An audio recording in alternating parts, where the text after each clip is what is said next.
Alors, bienvenue à Un monde à l'envers, toujours ce 30 avril 2019, 11h42, heure du Québec. Merci d'être de plus en plus fidèles et nombreux. Ceux qui ne sont pas abonnés, faites-le. Maintenant, on va faire un saut dans la nature. J'ai la chance d'avoir encore cette année un couple de merles d'Amérique qui viennent préparer leur nid pour la ponte des œufs sur mon balcon. Et j'ai réalisé ça ce matin, que c'était en train de s'exécuter, que le couple est en train de construire son nid.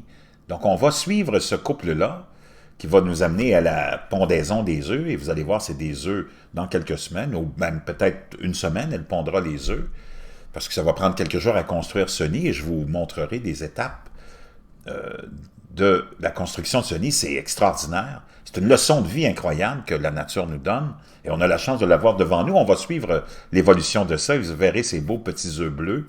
Encore une fois, tout est exceptionnel dans la nature, et ça nous permet de voir comment ça se passe dans la vie sous les lois de la nature, et non pas sous les lois de l'homme. On est tous régis par des lois, donc on n'a pas vraiment une liberté totale, hein? Les animaux sont régis par la loi de la nature, qui les oblige à répondre à des conditions, à des gènes et à un passé qui est répété dans la vie de chaque animal, chaque insecte, qui répète et répète les mêmes, pas que ses parents et que ses arrière-grands-parents et lui et ses descendants. Donc, on n'a pas de liberté en tant qu'oiseau, il faut vivre en tant qu'oiseau, il faut construire un nid, faut pondre des œufs, et ainsi de suite. Il n'y a personne qui est vraiment libre. Et c'est ça qui est important de comprendre, mais on répond aux lois de la liberté naturelle. Naturellement, il faut respecter ce qui nous entoure aussi, même en tant qu'oiseau. Par exemple, dans ce cas-là, si tu t'en vas te mettre le nez où tu n'as pas d'affaires, ben, tu te feras probablement manger ou tu te feras tuer. Donc, il faut que tu respectes les lois élémentaires qui te permettent de survivre. Donc, on est tous soumis à des contraintes. Il n'y a personne de vraiment libre. Il n'y a pas un oiseau qui pourrait se dire « Moi, je n'ai pas envie de pondre, je n'ai pas envie de me trouver un partenaire, je n'ai pas envie de continuer ce rituel de rencontre, de charme et après ça de pondaison. » Non, ils sont tous soumis, donc l'oiseau n'est pas libre. Mais il est libre de le faire dans la loi naturelle. Il est libre de continuer ce qu'il a à accomplir en tant que petit oiseau à une époque précise. C'est lui qui fait continuer et qui fait avancer cette roue de la vie. Comme nous, on est là en ce moment, et c'est nous qui faisons avancer. Pendant une période de temps dans l'histoire, c'est nous qui faisons avancer la continuité de ce que nous sommes. Mais nous, on est sous l'emprise, par contre, d'une entité démoniaque qu'on appelle les gouvernements. Donc, on est régi non seulement par la loi de la nature, mais par la loi de l'homme, qui vient nous enlever tous nos droits fondamentaux de vivre selon la nature. C'est assez spectaculaire. C'est le monde à l'envers. Maintenant, on va aller voir cette leçon-là de ce monde à l'envers, ensemble, maintenant.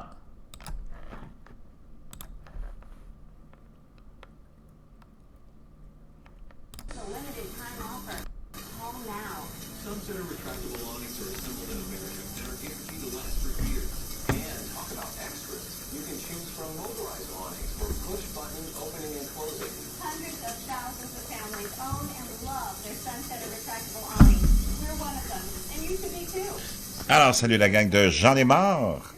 On est le 30 avril 2019 et je suis dans ma cuisine en train de filmer un merle d'Amérique ou un couple de merles d'Amérique qui vient construire son nid juste en dessous de mon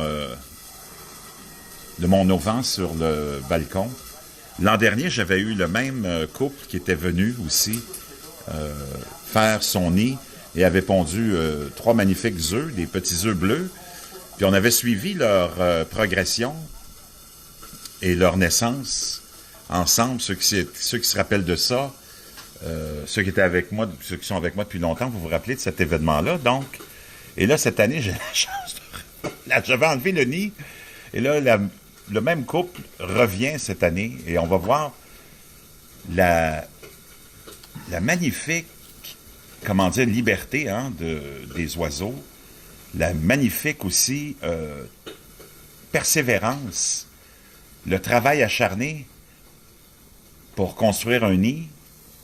Et vous voyez absolument, c'est que le début, on voit les premiers débuts de branchailles. Et vous allez voir comment elle va construire ce nid-là au fil des 2 prochains ou 3 prochains jours. La persévérance, la volonté de survie et de vouloir construire ce nid essentiel à la poursuite de l'existence de cette espèce. Et c'est extraordinaire de comparer la volonté de ces petits êtres comparativement à la paresse de beaucoup d'entre nos citoyens et nos semblables, hein, qui veulent se faire prendre en charge, qui veulent avoir tout gratuit. Qu'on fasse payer ceux qui travaillent, nous autres, on veut rester à la maison manger des chips. Patrick Roy nous dit, ils n'attendent pas leur chèque de BS. Non, mon chum. Donc, elle va travailler de façon acharnée toute la journée. Ils vont alterner entre le mâle et la femelle. L'an dernier, j'avais eu la chance de vivre la même expérience. Donc, on va suivre ça ensemble. Je pense que ça va vous intéresser. C'est toujours, je pense, significatif de recevoir une leçon de petits êtres aussi mignons que des merles d'Amérique.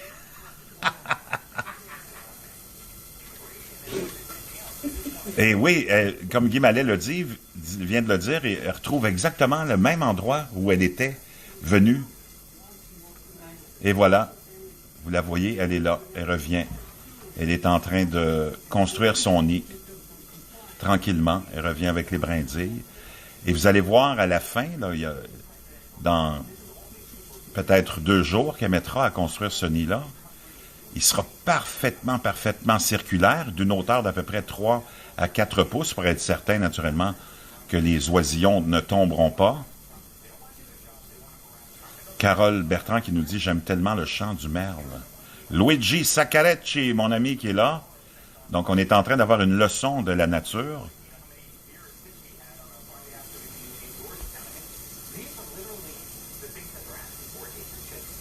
Et inlassablement, elle va retourner et construire son nid sans permis, sans taxe, sans inspecteur du bâtiment, sans la mafia de la FTQ, sans la mafia de la CSD,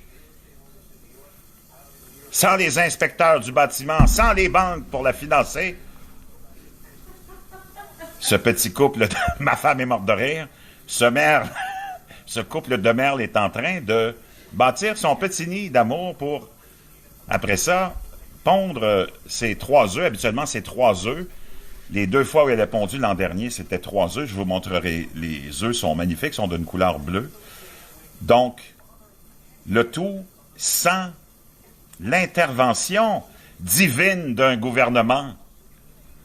Donc, elle est à la recherche. Cette année, ça a mis un petit peu plus de temps parce que, avec un hiver historique, de la pluie, tout est complètement mouillé encore. Donc, ça a été plus long pour ce couple de merles de merles d'Amérique, de trouver.